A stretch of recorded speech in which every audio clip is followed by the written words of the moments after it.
Começando assim, Eduardo, onde vem todas essas ideias, essas representações de mundo, esse posicionamento, de certa forma, político na tua vida que a gente tem assistido no YouTube, onde tu vai, eu penso que tem chamado muita atenção das pessoas. É duro mesmo. Na realidade, a minha volta, nas coisas que eu observo, nas vidas que eu observo à minha volta, nas propostas que eu tive no começo da minha vida e que me satisfaziam. Não sei de onde vem, vai brotando à medida que a gente vai caminhando, com os encontros, com os acasos, as coincidências, as sintonias, as dissintonias. São frutos de vivência e de observação. Muito mais com sentimento do que com a razão, com certeza. Um leve apoio da razão, mas com muito mais sentimento. Mas tu teve uma passagem também pela universidade, que isso não ter... Várias passagens institucionais, tanto pelo Exército, como pela universidade, como por empresa privada, experimentando, né, pelo sistema financeiro, pelo menos como funcionário do Banco do Brasil, experimentando a vida e percebendo a falta de sentido real nessas existências, pelo menos com relação à minha pessoa. E nas forças de segurança, você não se dedica à segurança pública. Então o que eu vou fazer na força de segurança? Socialmente eu vou me garantir. Só que o que eu tenho de mais garantido na vida é a morte.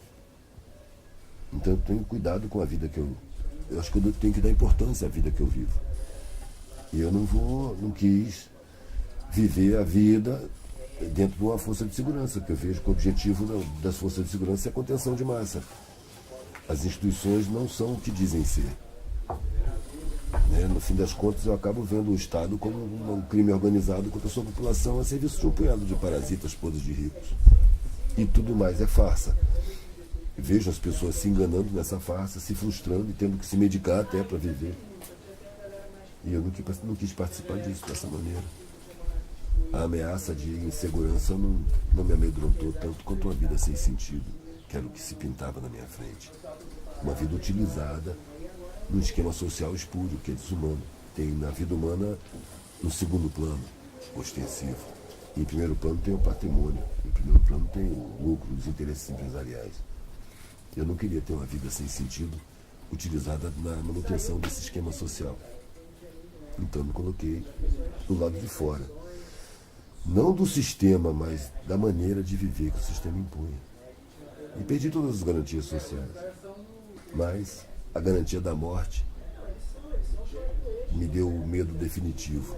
O medo de ter uma vida sem sentido foi maior do que o medo da desconsideração social, do que é da miséria, das possibilidades, da doença, da fome, do desabrigo. Porque afinal de contas a vida acaba. Na opulência ou no desabrigo a vida acaba. E quando ela acabar eu quero gostar de ter vivido.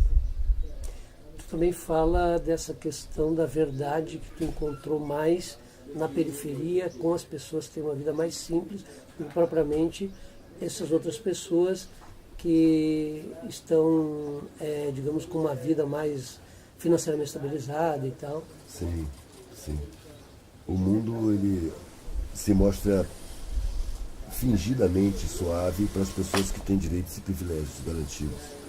Mas ele é brutalmente sincero com as pessoas da periferia, com quem não tem nada. Foi na mendicância que eu vi um mundo mais sincero. Nunca vi um mundo tão sincero comigo como na mendicância. Porque não havia nenhum interesse em me tratar bem. Já quando eu vivia numa classe mais elevada, todo mundo era simpático, tudo estava no esquema, eu chegava de carro para estacionar, era todo mundo simpático, todo mundo atencioso. E eu sentia que eu vivia um mundo falso, um mundo de mentira, um mundo fabricado, artificial, não sincero. Então eu achei que na mendicância eu tinha a vantagem, o privilégio da sinceridade, de ver o mundo como ele era realmente. E era o que eu queria. O que apavorava, então, os meus, vamos dizer assim, colegas de classe, a mim me atraía. Eu queria sinceridade plena. E essas pessoas, elas precisam mesmo da hipocrisia, elas precisam mesmo do mundo fabricado, da gentileza interesseira, porque o cara está num patamar acima. Isso aí para mim nunca interessou. Nisso eu sempre me diferenciei bastante, sempre fui muito esquisito para essa galera. Eu nunca gostei de ser servido, nunca me senti à vontade com gente me servindo, com subalternos em volta. Eu nunca aceitei a ideia de subalternos. A subalternidade é falsa, é fabricada. E me ofende a minha sensibilidade. E isso eu não posso estar dizendo para todo mundo, não posso estar explanando de todo lado, porque isso ofende as pessoas, né? Cria mal-estar. Mas realmente eu sinto mal-estar nos lugares luxuosos. Sabe? Onde tem luxo, me parece que ali está a razão do roubo dos direitos. Vivemos numa sociedade em que a maioria, aliás, as melhores pessoas que eu conheci, vivem sem direitos respeitados. E eu acho que essa falta de direitos é função do acúmulo de privilégios. E o que é o privilégio? O privilégio é você ser servido por gente sem direitos. E as pessoas se submeter a isso, tu atribui a quê no caso? Esse é um trabalho muito complexo, muito profundo, né? Uma lavagem cerebral coletiva muito bem feita, psicologia do consciente, com a mídia, com o modelo de ensino. Toda a estrutura social leva para esse lado. Você não vê uma escola falar, por exemplo, que o objetivo da coletividade é uma sociedade harmônica, sem criminalidade, sem fome, sem ignorância. Não vi nenhuma escola falando isso. E esse, para mim, é o objetivo real da humanidade. Atingir um patamar de harmonia, onde não haja gente sofrendo de graça, onde não exista abandono. Falam, mas não praticam. Fala-se. Antes nem se falava. Está se caminhando, está se percebendo essa possibilidade. Antes era impossível pensar nisso. O modelo de sociedade leva o oprimido a admirar o opressor e a desejar estar no lugar dele para oprimir os outros. Ele não é capacitado, ele não tem a possibilidade de imaginar uma sociedade sem opressão. Ele recebe a ideia de que é impossível não haver opressão. Ou seja, é um modelo de educação, um modelo cultural, um modelo social fabricado pelos interesses dos parasitas, dos opulentos, dos privilegiados que dominam e criam uma mentalidade que admira o privilégio, que deseja o privilégio.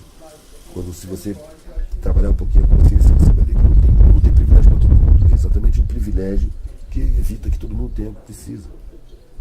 Se cada um tomasse do mundo para si o que lhe fosse realmente necessário, não haveria necessidade da miséria, da fome, da carência, da ignorância. Poderia-se ter uma sociedade mais evoluída.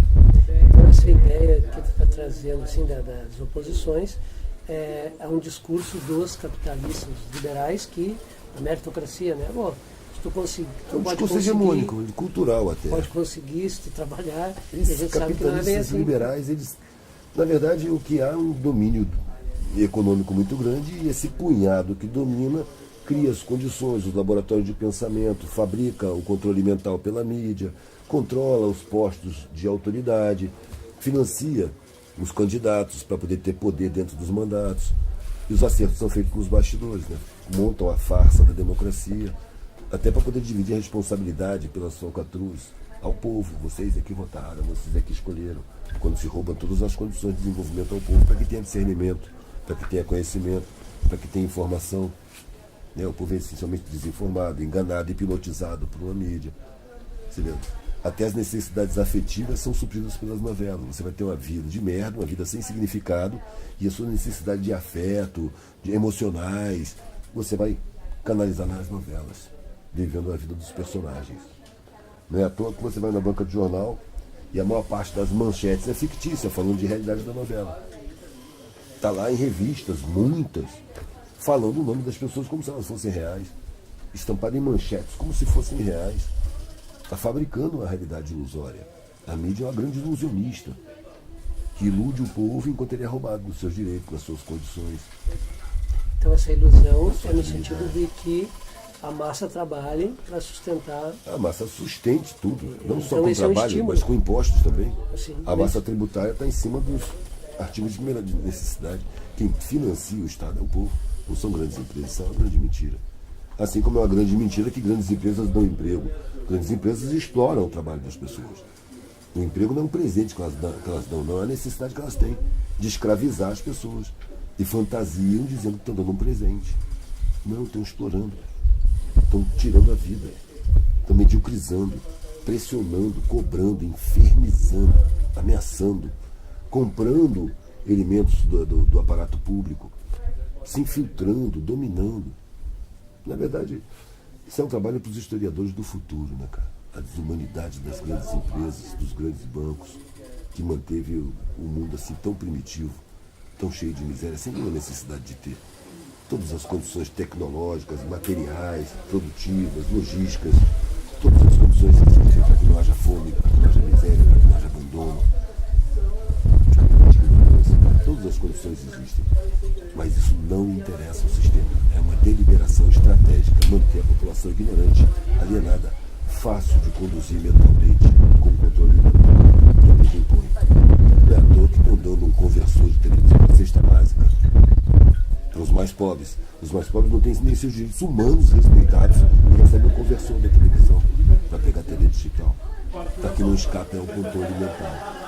Por que eles estão dando conversor?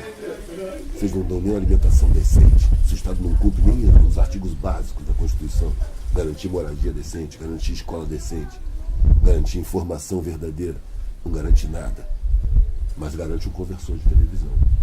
E uma saída, tu acredita que haja uma saída, como você estava falando antes, num mundo melhor, porque as pessoas acabam dizendo, não, mas o capitalismo vai regredir, não vai voltar, perdemos. Eu não vejo mutação permanente, mano. Eu não vejo saída, não. Eu vejo mutação permanente. A saída é individual e é a morte. A única saída é a morte. Enquanto a gente está vivo, tem caminho a caminhar, tem serviço para fazer. E nós estamos num serviço de acendimento de luzes, de percepção. O que a gente está vendo acontecer aí não é a denúncia de uma corrupção de uma empresa com o governo. A gente está vendo se revelar as estruturas de funcionamento do próprio Estado, desde sempre. Os mecanismos sempre foram escusos, escondidos, safados, ladrões do povo. Sempre foi assim. E agora está começando a se perceber. A gente está tendo oportunidade de percepção. Tem gente que está achando que está regredindo, mas não, é porque está enxergando mais. Está começando a enxergar além de não enxergar. Pessoas que julgavam que iam poder usar instituições para mudança. Estão percebendo que as instituições estão todas controladas. Então, antes delas buscarem outros caminhos e outros procedimentos, elas primeiro se decepcionam e falam, isso vai de mal a pior. É pior do que eu pensava. Está regredindo. Não está regredindo. Está se mostrando mais. A visão está se ampliando mais. Se a pessoa, em vez de lamentar, ligar a criatividade, ela vai procurar outras maneiras de agir, outros comportamentos. Vai perceber que mudando de valores ela está mudando o mundo. Que mudando de ótica ela está mudando o mundo. Então, tu tem mudando de objetivo de vida está mudando o mundo. Das instituições, essa coisa. Então existe uma aparência, uma forma. É óbvio. É óbvio. E a verdade seria nesse ponto. É muito mais fácil ser entendido isso numa periferia, numa favela, do que na universidade. Concreto. Porque na universidade as pessoas não conhecem essa realidade. Na favela, o cara já foi levar a avó dele no posto de saúde, ela foi maltratada, não tinha médico, se tinha médico foi super arrogante com ela. Ele precisa de qualquer serviço público, ele é maltratado, é tratado com desprezo, com descaso, com desrespeito. As forças de segurança só entram em favela desrespeitando todo mundo, dando bela tapa na cara. Tortura em periferia é uma coisa liberada, corriqueira. E os universitários só falam da tortura da ditadura militar, quando a tortura atingiu a classe média. A periferia sempre teve tortura, nunca parou de ter. Aliás, eu acho que até diminuiu um pouco durante a época dos militares, porque eles estavam preocupados em correr atrás dos universitários, dos siglescos, dos seguidores, trotskistas, stalinistas, leninistas, maoístas, marxistas. Isso o pobre não era. Então a tortura da pobreza até diminuiu. Eles estão preocupados com o trabalho dos ideais. Quando o rei estabeleceu a farsa, a fachada da democracia, os militares voltaram para os quartéis, voltou a tortura para a pobreza normalmente como sempre foi.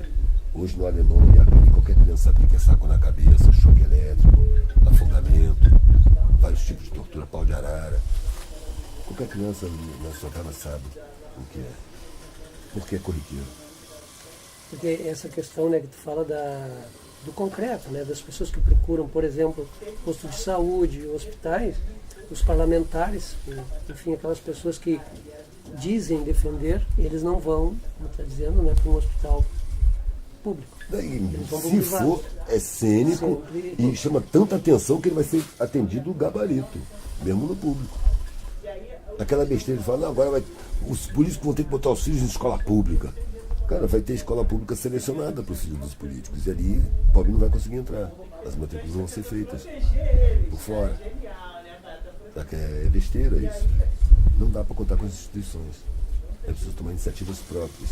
O voto é uma galera. É um grande engodo, né? Porque as decisões são tomadas nos bastidores. O político é profissional da mentira. Você vê uma campanha eleitoral, todo mundo está preocupado com a saúde, com a educação, com as vias públicas, com os direitos da população, todo mundo. Passa a eleição e continua a mesma merda. Então são mentirosos profissionais, tão confiantes na ignorância planejada, na desinstrução planejada, na alienação, no consumismo, na superficialidade mental que a mídia impõe, são tão confiantes nisso que não estão ao trabalho de inventar nem mentiras novas. A cada eleição eles repetem as mesmas mentiras. As mesmas. Eles têm confiança no aparato da publicidade, têm confiança na ignorância, na desinformação, no controle de gado que ele tem sobre os focos eleitorais, mais eleitorais. Cada político eleito já formou o seu curralzinho. A tendência é ele se perpetuar ali. Como a gente vê, é muito mais fácil para um eleito ser reeleito do que um cara que quer entrar de novo. E vai viver do quê? De parasitagem do dinheiro público. Porque o dinheiro público ele tinha que estar aplicado em primeiro lugar na fome, velho. O mais grave que tem. E fácil de solucionar é a fome. A fome de comida, a fome de conhecimento, a fome de respeito, a fome de direitos básicos. É para isso que tem que ser aplicado o dinheiro público em primeiro lugar. Por isso que eu tenho constrangimento de entrar em edital, por exemplo. Me propuseram várias vezes, fazer um edital, tá, é fácil, vai vir dinheiro público. Esse é um dinheiro do bandido, cara. Esse é um dinheiro que causa muito sofrimento lá onde ele falta. Ele já chega maldito, eu não quero trabalhar com esse dinheiro. Só se for inevitável. Eu tomar a iniciativa de buscar, não me interessa. Eu uso quando me chamam para palestra, que pagam passagem de avião com dinheiro da universidade. Aí eu não vejo por que recusar. Mas usar dinheiro de edital para trabalhar não precisa não. Prefiro não ter esse dinheiro. E já que tu tocou na universidade, eu também sou professor universitário, eu estava falando algumas coisas de bastidores para você ali. O que tu pensa, assim, já que tudo isso que tu está falando é muito interessante, e tu vai para dentro da universidade falar justamente de um outro mundo que talvez muitos conhecimentos que estão ali não veem. O que tu busca ali, como tu diz, é alguma semente que possa, eu alguma alma cumprir perdida? Minha função, velho. Alguém me chamou, eu não me sinto no direito de recusar. Eu vou lá e falo o que eu penso, o que eu sinto, o que vai ser feito disso, não sei. Alguma razão existe. Eu não procuro alcançar, não. Mas tu é livre para falar, não tem? Claro, por isso mesmo que eu não cobro. Para ninguém me cobrar nada. Ninguém me pagou nada. Já aconteceu do professor pedir a palavra revoltado, falando que os cursos são dominados por interesses empresariais, que a medicina não é feita para curar nem para diminuir o sofrimento, sim para ganhar dinheiro e vender remédio. E um professor levantou a mão e perguntou se eu achava que tinha o direito de entrar numa universidade onde estava cheio de jovens sonhadores e desiludir esses universitários, talvez provocando traumas que vão levar pela vida, desistências que podem alterar totalmente destinos. Fiz um drama, né? Eu falei, olha, na questão da desilusão, acho que se a pessoa está iludida, ela tem que se desiludir mesmo, sabe? Agora, se você está achando ruim, eu estou falando isso aqui, eu não pedi para vir aqui. Eu fui convidado. Pagaram passagem de avião, um hotel caro, tão chique que nem precisava. E tudo isso para eu vir aqui dizer o que eu penso, o que eu vejo, o que eu sinto, é isso que eu estou fazendo. Foi para isso que eu fui chamado aqui. Se você está achando ruim, vai reclamar com quem me chamou, não comigo. Eu estou fazendo o que eu acertei fazer. Eu fui chamado para fazer exatamente o que eu estou fazendo. Não tem argumento. Eu nem cobrei. Convidado. É para dizer o que eu penso. Eu não estou nem comendo verdade não. É só o que eu penso. Se você acha que está errado, diz aí que está errado. E por que você acha que está errado? Porque eu acho que está certo. Se você me provar que eu estou errado, eu te agradeço. E mudo de ideia na mesma hora. Não tenho o menor apego com a ideia minha. Não defendo ideia nenhuma. Eu digo o que me parece.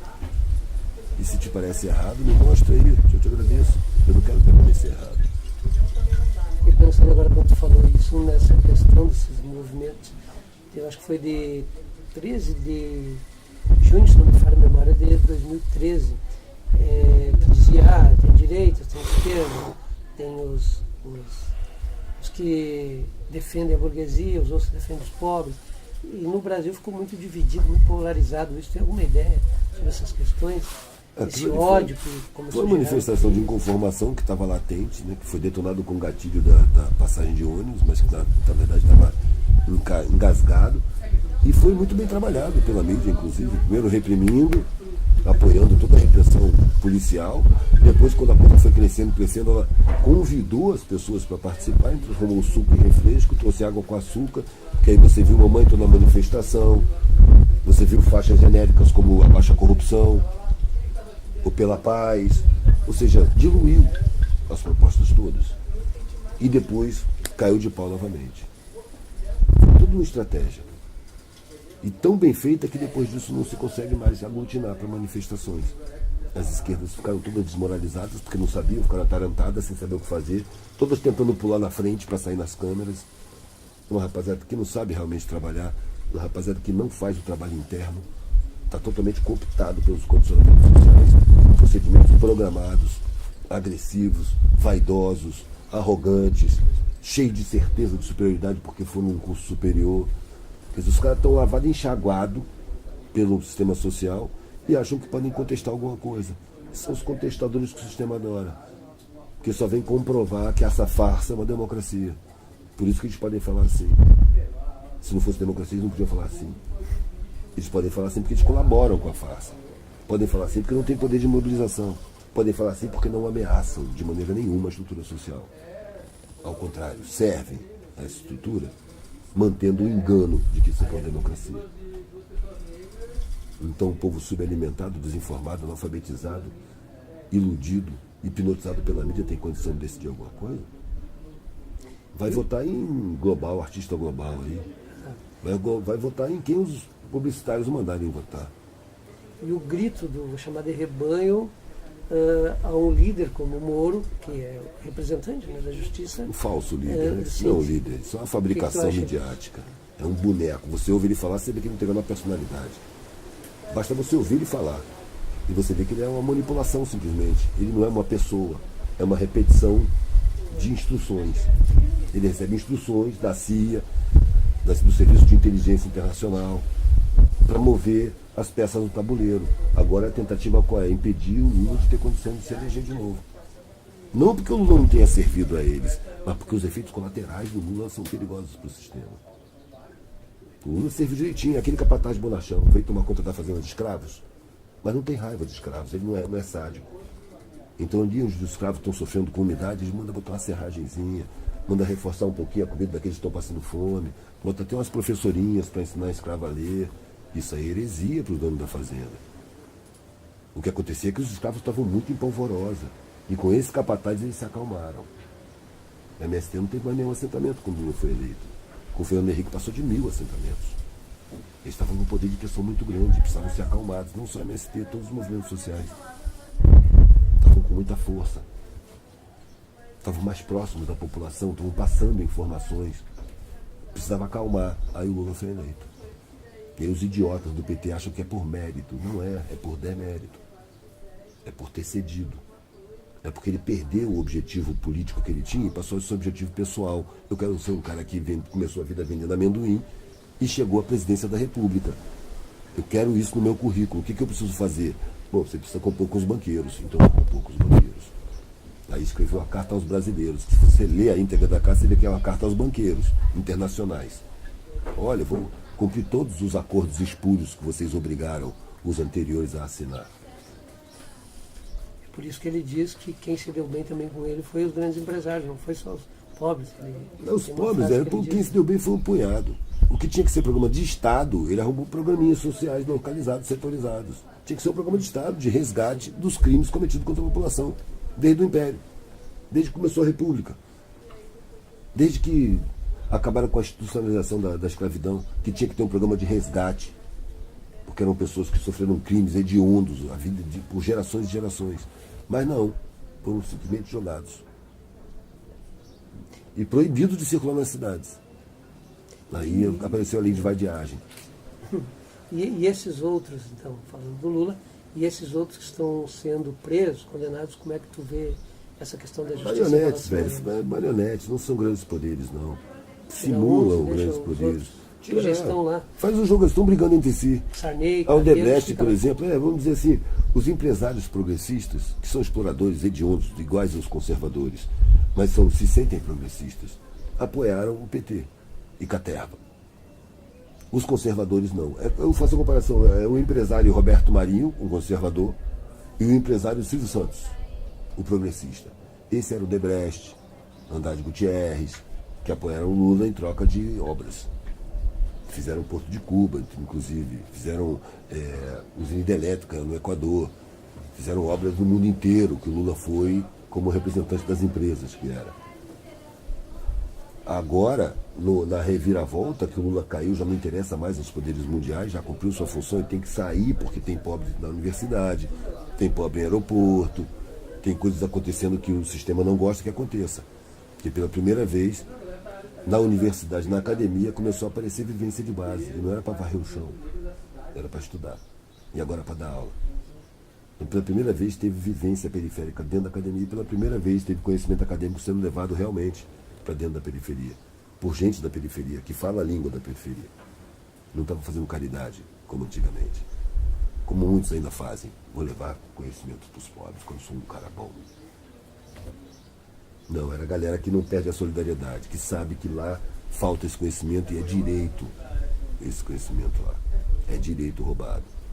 Nesse então sentido, tá vendo, acho que evoluiu um pouco. Tá vendo um movimento que nunca houve. Eu nunca vi tanta entidade de cultura dentro de favela. E autônoma, não quero mais ser reconhecido pela sociedade, eu quero fazer arte aqui para minha galera. Autonomia psicológica. Autonomia de objetivos. Se eu não reconheço como legítima essa sociedade, por que cargas d'água eu vou querer o reconhecimento dela no que quer que seja? Eu tenho que desprogramar isso. Quero fazer meu trabalho e me realizar com o meu trabalho. A sociedade ela tem que me execrar, ela tem que me estranhar. Como me estranhou a vida inteira. Sempre fui perseguido pela Guarda Municipal, várias vezes perdi tudo que eu tinha para o Estado, tudo que eu tinha feito à mão, meu trabalho. E tive que fazer tudo de novo. E não me revoltava, achava natural. É natural que eles me ataquem. Estou em desacordo completo. Se eu estivesse fazendo o que eu odeio, eu já seria um tenente, um capitão, um major e teria todo o respeito.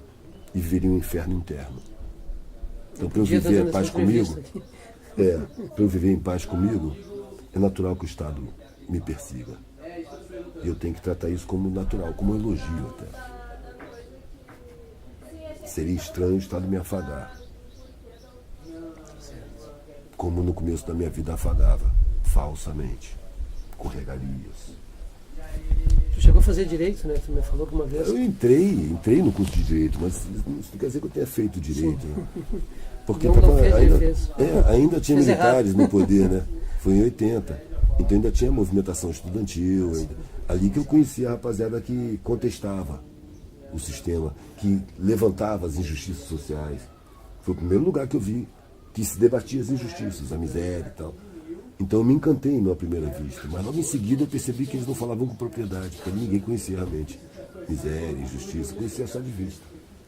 E aí pegava explicações de outro século, de caras que não viveram a nossa realidade para poder entender. Aí já começou a sair da realidade. Eu tinha mais intimidade com a pobreza do que eles, porque eu já viajava de carona, estava com couro duro do exército, né? Dormia no acostamento, ficava em vila, normalmente conversando com as pessoas e observando muito, percebendo que essas pessoas tinham mais paz de espírito do que as da minha classe. Mais coragem. Viviam em condições que para minha classe seriam desesperadoras. Gente da minha classe naquelas condições se mataria. E no entanto as pessoas estavam ali de bom humor, passando pelas dificuldades, uma aqui, outra ali, se dando a mão, se ajudando. Uma solidariedade que eu nunca tinha visto. Era uma gente muito mais bonita, uma relação muito mais profunda, muito mais harmônica, muito mais humana, muito mais espontânea. Até que eu falei, vou experimentar que não tem nada, cara. E aí, tudo que cabia na mochila era meu, o que não cabia não era meu. Aliás, foi isso que eu falei no primeiro casamento, quando eu vi que a menina queria colar comigo, ia pegar a estrada comigo também. E se você vai ficar comigo, é bom você saber que tudo de material que eu tenho, tudo de material tem que estar nessa mochila aqui. O que não couber nessa mochila não me pertence, nem me interessa. E ela achou lindo. Tivemos 3 filhos. Durou? 8 anos. 8 anos. E 8 separações. Isso aí foi minha pós-graduação, rapaz. Esse casamento aí. Aprendi muito, mas muito mesmo. A respeito de mim mesmo, de relação humana. E a última pergunta, então, para não roubar muito do teu tempo, o tempo, olha só. Tu é feliz? E por quê? Não dá para ser feliz no mundo que tem gente abandonada, velho. Dá para eu ser satisfeito com a vida que eu levo. Dá para viver infeliz? Infeliz, cara, não existe só os extremos, velho. Feliz é um extremo, infeliz é outro extremo. Não existe nada de intermediário. Eu sou satisfeito com a minha vida, com as minhas escolhas, com as consequências que eu colho das causas que eu plantei, com a atuação do meu trabalho dentro da coletividade. Eu sou satisfeito. Então, mas felicidade, para mim, não é um elemento desse planeta. Mudando, talvez, então... Uma pessoa que se declara feliz, isso eu falo desde 19 anos, para mim, ou ela é completamente alienada da realidade, vive um conto de fadas, ou ela é extremamente egoísta e totalmente indiferente com tanto sofrimento que tem à volta dela. E se ela disser que é completamente infeliz? Aí é um pessimista inútil, talvez alguém que vai ficar prostrado se lamentando, um chato de galocha que não dá para aguentar, né? Vai caçar serviço, passa a mão na vassoura, vai varrer o quintal, pega uma trouxa de roupa. E dá para dizer então que dá para lidar bem entre a felicidade e a infelicidade com a dor da existência. O espaço é infinito, o espaço é infinito. A dor infinita é comum, essa não nós estamos no mundo primitivo, estamos trabalhando nisso. Estamos num mundo bem primitivo. E somos todos primitivos, né? Você vê pessoas terem aspectos de superioridade, são mais evoluídos, mas eu acho que esse sentimento mesmo de superioridade já prova o primitivismo espiritual dessas pessoas. A pessoa que pretende estar mais evoluída, ela deve ter mais humildade e mais espírito de serviço, para servir mesmo. A igualdade é só um ideal da Revolução Francesa. É uma conquista. Sim. A igualdade é uma conquista. Durante muito tempo eu busquei igualdade indo para as cozinhas dos clubes, indo para onde estavam os serviçais do restaurante e me aproximando deles, achando que ali eu estava buscando igualdade. E eu percebi que era impossível, porque eles me tratavam muito bem, com muita simpatia, mas eles se tratavam entre si de uma forma diferente. Aí eu percebi que ali eu não tinha igualdade. Eu só fui conquistar essa igualdade quando eu estava na mendicância, que aí eu estava na mesma condição, até pior. Aí sim eu vi os caras terem liberdade, eu vi os caras terem liberdade de falar comigo de igual para igual. Tipo, tu era antes era filho do rico, né, cara? Um cara legal, mas de outra classe. Então não tinha espontaneidade. Eles são acostumados a tratar a outra classe de outra maneira, porque eles também são tratados de outra maneira. Então tem uma distância, tem uma barreira de classe. Quando essa barreira cai, aí você vê os caras como são. E muitas vezes vê a situação do cara se sentir humilhado diante da arrogância alheia, quando você vê aquela arrogância e reconhece inferioridade naquela arrogância. E aquela arrogância não te toca em nada. E você tem que conversar com o cara, velho, o que tem, cara? Ele tá pensando que é melhor que nós. Ele tá pensando, velho, o que tem? Ele pode pensar, velho, ele não aguenta metade do que nós aguentamos. De ninguém parar. Porque ele se sente humilhado, cara. Isso me incomodava muito. Os que eu tinha mais intimidade eu podia desfazer, chamar a reflexão. Acha que ele aguenta o que tu aguenta, mano. Imagina que ele perde tudo que ele tem, não sabe fritar um ovo, não sabe lavar uma cueca. Aí ninguém dá risada, é mesmo. Aí cai na realidade, perde aquela baixa autoestima, aquela sensação de impotência, de inferioridade, pelo menos naquele instante. Porque depois a reafirmação é tão grande, tão generalizada, que ele acaba caindo de novo no sentimento de inferioridade. Acho que isso precisa ser superado. E vai ser superado, à medida que você toma consciência da própria importância. Porque no final, todos morrem. E no final das contas, se você prestar atenção, o trabalho mais imprescindível, mais importante, mais indispensável que tem no planeta é o braçal. É o quê? O braçal. Ah, sim. Se não for o trabalho braçal, ninguém trabalha em nada. Não tem pós-graduado que consiga funcionar se não tiver na base dele o trabalho braçal. É por isso que precisa a pobreza, precisa... É por isso que precisa a inconsciência na pobreza. Por isso precisa manter os pobres ignorantes. Eles não perceberem que eles são a base de tudo. E para suportar isso, eles têm que ser ignorantes, né? Porque se eles se acordarem, eles vão se revoltar. Eu diria que para suportar isso, velho, eles têm capacidade de superação, porque é a prática cotidiana. Tem que viver. Agora, com essa capacidade de superação, eles podem mudar o mundo. Sim. Por isso eles não podem ter consciência. Claro. Porque em vez de estar superando dificuldades para ter um emprego, eles superam dificuldades para não ter emprego. Fazer uma horta aqui, vamos se virar, conserta o sapato, outro conserta a panela, a gente vai se virando, reciclando as coisas, vamos criar independência, nada de entrar em ônibus lotado, nada de aceitar salário de fome. Vamos produzir aqui, a gente se vira. O papo é bom no civilal, velho. Ele é bom no civilal, só precisa acreditar e levar adiante. Tá lá a mídia dizendo pra ele que ele não é nem trabalhador se ele não tiver um emprego, se ele não tiver um patrão nas costas dele. Durante muito tempo, a carteira assinada era uma necessidade de você não tomar tapa da polícia. Para encerrar, então, que mensagem tu nos deixa, então, pessoal? Tu que está aqui em Santa Maria. Né? Não sei qual é a mensagem, não. Já deu tanto? As mensagens eu ponho no meu trabalho, né? Se é que isso pode ser uma mensagem. É mais descarrego mesmo das ideias. Eu fico olhando inconformado para esse mundo e falando através do meu trabalho. Ou então quando me chamam para falar em algum lugar. Então não precisa ir lá para a igreja para fazer o descarrego, a gente já vai fazendo no dia a dia. A gente descarrega na hora mesmo que chega o carrego. Sabe? Quando o carrego está chegando, a gente está descarregando. Não precisa de ninguém para isso, não. Obrigado. Valeu, parceiro. Massa.